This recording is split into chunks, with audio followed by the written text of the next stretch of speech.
नमस्कार। मैं हूं कुमार गजेंद्र। जनपद ऑन द स्पॉट में आपका स्वागत है।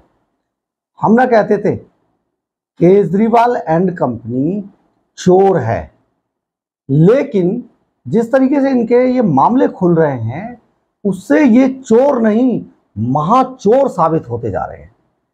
ये बड़ी बात है। इन्होंने सरकार में आने के बाद कदम कदम पर चोरी की है, कदम कदम पर दिल्ली के खजाने को लूटा है। ये लुटेरे हैं। ये पूरी मंडली जो है लुटेरों की मंडली है, जिसको जहां मौका मिला इन्होंने बड़ी साजिश के तहत दिल्ली के खजाने को, दिल्ली के टैक्स पेयर के पैसे को बड़ी प्लानिंग और साजिश के तहत लूटा। अभी तक के 60 साल के इतिहास में जितने भी नेता हुए खास तौर पे दिल्ली सरकार के अंदर इतनी लूट किसी ने नहीं मचाई।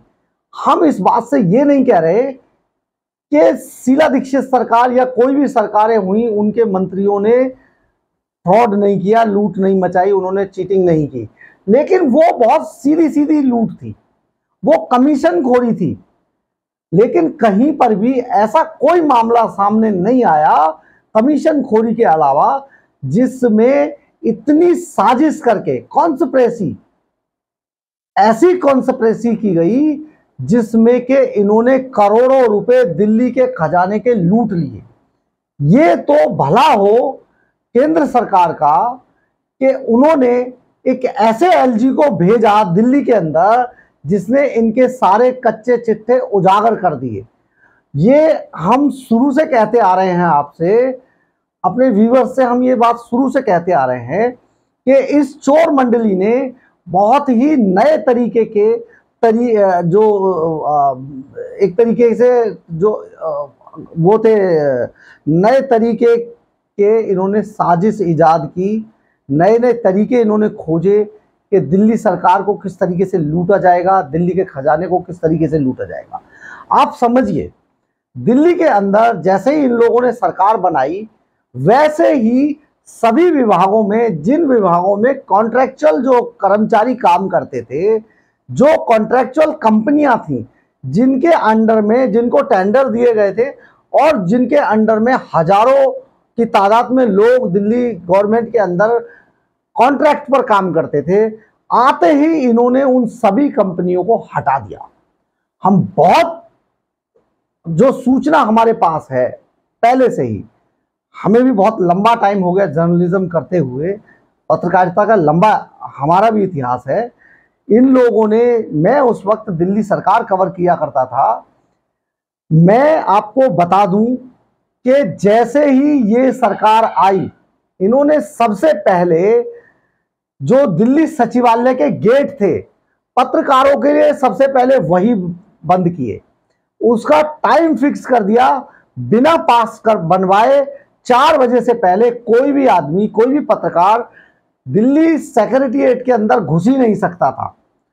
इसके अलावा इन्होंने पत्रकारों को इसलिए भी बैन किया कि ना पत्रकार अंदर जाएगा ना हमारी चोरी पकड़ी जाएगी, क्योंकि जो अफसर थे वो कई बार पिछली सरकारों में भी कुछ पत्रकारों से जो जिनसे उनकी अच्छी थी उनको चुपके से खबर लीक कर दिया करते थे।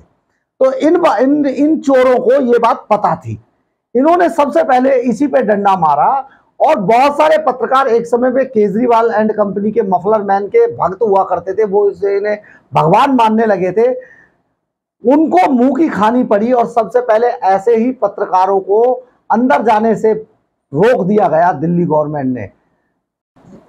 जो लोग रोक दिए गए यानी कि अंदर जा ही नहीं पाते थे। इसके अलावा इन्होंने एक और काम किया, इस चोर एंड कंपनी ने, जितने भी वहां सरकारी अफसर काम करते थे, जो बड़े अफसर थे, जो सरकारी थे, उनके ऑफिसों में ये जो प्राइवेट जो लोग हैं, मतलब जो आम आदमी पार्टी के जो वर्कर थे, उनको उन अफसरों के आसपास इस तरीके से बिठा दिया, प्राइवेट चुपके से इनको बैकडोर से भर्ती करके बिठा दिया गया कि अफसर अगर करवट भी लेगा तो इसकी भी जो सूचना है वो या तो मनीष सिसोदिया को या फिर अरविंद केजरीवाल को दी जाएगी। ये जो सूचना देने का जो सिस्टम था, यानी कि दिल्ली गवर्नमेंट के सभी अफसरों पर पूरी तरीके से लगाम लगा दी गई। वो किसी से ना तो बात कर सकते थे, ना कोई पर्सनल बात कर सकते थे, ना कोई डॉक्यूमेंट्स लीक कर सकते थे। उनको वहां बैठे आम आदमी पार्टी के, ये बात मैं पूरी जिम्मेदारी के साथ कह रहा हूं, उनको आम आदमी पार्टी के जो जो कार्यकर्ता उन ऑफिसों में चुपके से लगा दिए गए थे, उन लोगों को हर वक्त वॉच करते रहते थे और शाम को इसकी पूरी रिपोर्ट जो है अपने संबंधित जो इनका ही जो आम आदमी पार्टी का जो अफसर बनाया जाता था उसको देते थे। ये बात हम बार बार कहते हैं। सभी अस्पतालों में गार्ड हटा दिए गए, वहां पर प्राइवेट गार्ड रख दिए गए बाउंसर्स बनाकर। बसों में मार्शल बना के आम आदमी पार्टी के लोग भर्ती कर दिए गए। इन्होंने जगह जगह मार्शल भर्ती किए। ये भर्तियां आखिर किस से पूछ के की जा रही थी? कौन लोग थे वो जिनको रखा गया? क्योंकि उस पर पूरा कंट्रोल आम आदमी पार्टी का था। अब जब एलजी के सक्सेना आए और उन्होंने केजरीवाल के सारे कच्चे चिट्ठे खोलने शुरू किए, तो पिछले दिनों खुद दिल्ली गवर्नमेंट के सर्विसेज विभाग ने एलजी को एक रिपोर्ट बनाकर भेजी कि जो लोग यहां पर करीब 1000 लोग ऐसे हैं दिल्ली गवर्नमेंट के अंदर जो मोटी सैलरियों पर रखे गए हैं, लेकिन उनकी बैकडोर भर्ती है। यानी कि उनको बिना किसी से पूछे, बिना किसी अप्रूवल के, बिना किसी से परमिशन लिए, सारे कायदे कानूनों को ताक पर रखकर ये भर्तियां की गई हैं। जब एलजी ने इस पूरे मसले पर, इस पूरी रिपोर्ट पर अपने तरीके से जांच कराई, तो इसमें आम आदमी पार्टी का एक बहुत बड़ा फर्जीवाड़ा खुलकर सामने आया। ये फर्जीवाड़ा अब हम आपको बताते हैं किस तरीके से ये फर्जीवाड़ा किया गया। ये जो जितने भी लोग यहां, इन्होंने हर विभाग में अपने लोगों को बिठाना था, यानी आम आदमी पार्टी के लोगों को जिन्होंने आम आदमी पार्टी के चुनावों में काम किया, उनको फायदा पहुंचाने के लिए, जो आम आदमी पार्टी के कट्टर वर्कर थे उनको फायदा पहुंचाने के लिए केजरीवाल और मनीष सिसोदिया ने मिलकर इसकी प्लानिंग की।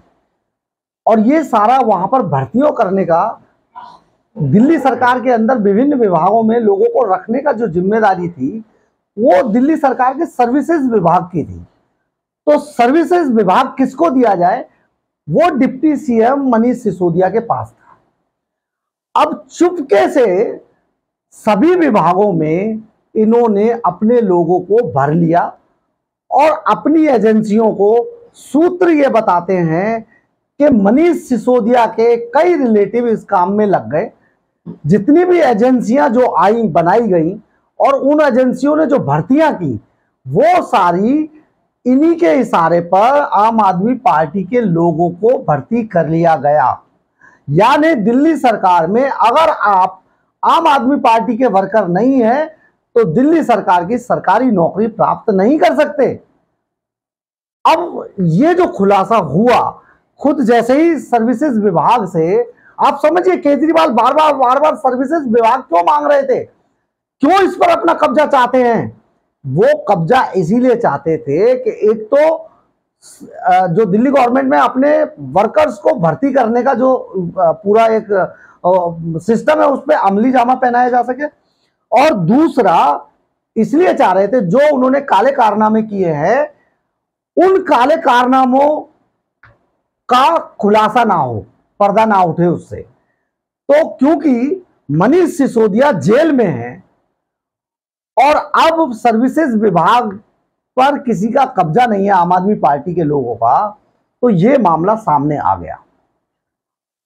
एलजी के सक्सेना को जो कंप्लेंट दी गई और उन्होंने जो इस पर जांच कराई, उस जांच में दिल्ली सरकार के 23 प्रमुख विभागों, निगमों, बोर्डों, सोसाइटियों और स्वास्थ्य निकायों में बैकडोर से सैकड़ों लोगों को भर्ती किया गया। ऐसे 400 लोगों की पहचान एलजी के सक्सेना की जो जांच थी उसमें सामने आई। तो एलजी ने फर्स्ट किस्त में ऐसे 400 लोगों को अब दिल्ली सरकार से बाहर कर दिया है। नौकरियों में गड़बड़ी की यह सूचना एलजी को खुद दिल्ली सरकार के सर्विसेज विभाग ने ही दी थी।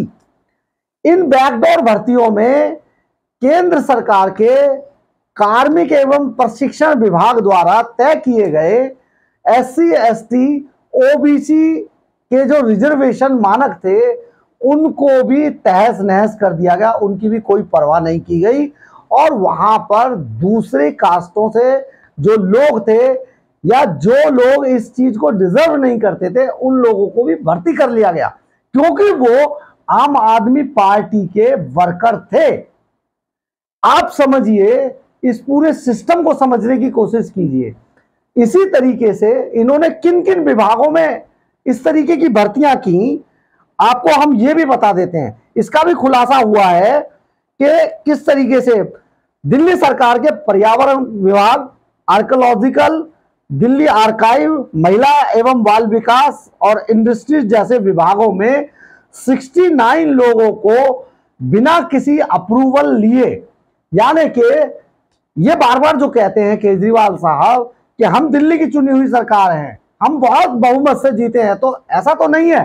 पूरा सिस्टम संविधान के मुताबिक, पूरा सिस्टम एक जो पहले से ही स्ट्रक्चर बना दिया गया है काम करने का, जो सरकारी सिस्टम जिसके तहत काम करता है उसके तहत ही अप्रूवल ली जाती है। बाकायदा उस पर एक एलजी को इसकी सूचना दी जाती है, एलजी को अप्रूवल के लिए फाइल भेजी जाती है कि इस विभाग में इतने लोगों की जरूरत है।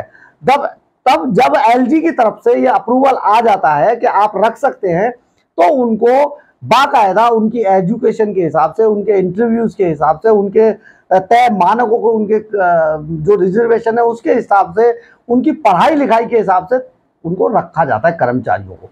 लेकिन यहां पर किसी भी उसका सिस्टम का फॉलो नहीं किया गया, यहां पर अप्रूवल नहीं ली गई इतने लोगों से। इसके अलावा इसी तरह 13 बोर्ड और स्वायत्त निकायों ने अपने यहां 155 लोगों को सक्षम अथॉरिटी से मंजूरी लिए बिना ही मनमाने ढंग से रख लिया। दिल्ली सरकार के दिल्ली विधानसभा research centre, dialogue and development commission of Delhi और योजना विभाग में भी 187 ऐसे लोगों की पहचान की गई जिनकी भर्ती के संबंध में किसी अथॉरिटी से कोई परमिशन नहीं ली गई और लोगों को रख लिया गया। डीएएमबी, डीपीसीसी जैसे विभागों में भी सैकड़ों लोगों को चुपचाप मनमाने ढंग से बैकडोर से भर्ती कर लिया गया। स्वास्थ्य एवं परिवार कल्याण विभाग, food and safety, Indira Gandhi hospital और ट्रांसपोर्ट विभाग में भी दर्जनों लोगों को चुपके से बिना किसी को बताए रख लिया गया। ऐसे लोगों को ऐसी ऐसी जगहों पे रखा गया है, इस तरीके की पोस्टों पे रखा गया है जिनके लिए उनके जो डॉक्यूमेंट्स हैं, उनकी जो पढ़ाई की जो डिग्रियां हैं, उनका जो सिस्टम है, जो उनकी जो उसके लिए जो तय जो मानक हैं, उनमें वो कहीं डिजर्व नहीं करते। इसलिए 400 लोगों को निकाला है। अभी सवाल ये पैदा होता है, एक बड़ा सवाल है जो हम अपनी अगली वीडियो में आपको खुलासा करेंगे कि आखिर ये सर्विसेज में इस तरीके के घोटाले की सूचना एलजी को दी किसने, किसने इस सूचना को वहां तक पहुंचाया। हमारे पास सबूत है, हमें पूरी इसके सोर्स हमारे जो बता रहे हैं वो बहुत पुख्ता है, लेकिन हम आपको अपने वीडियो में, अगले वीडियो में इसका खुलासा करेंगे। आप समझिए, हम आपको फिर कहना चाहते हैं, केजरीवाल एंड कंपनी चोर है, महाचोर है। सुप्रीम कोर्ट ने कल उनके 3 साल के एडवर्टाइजमेंट का जो डेटा मांगा है वो इनके गले की फांस बनने वाली है।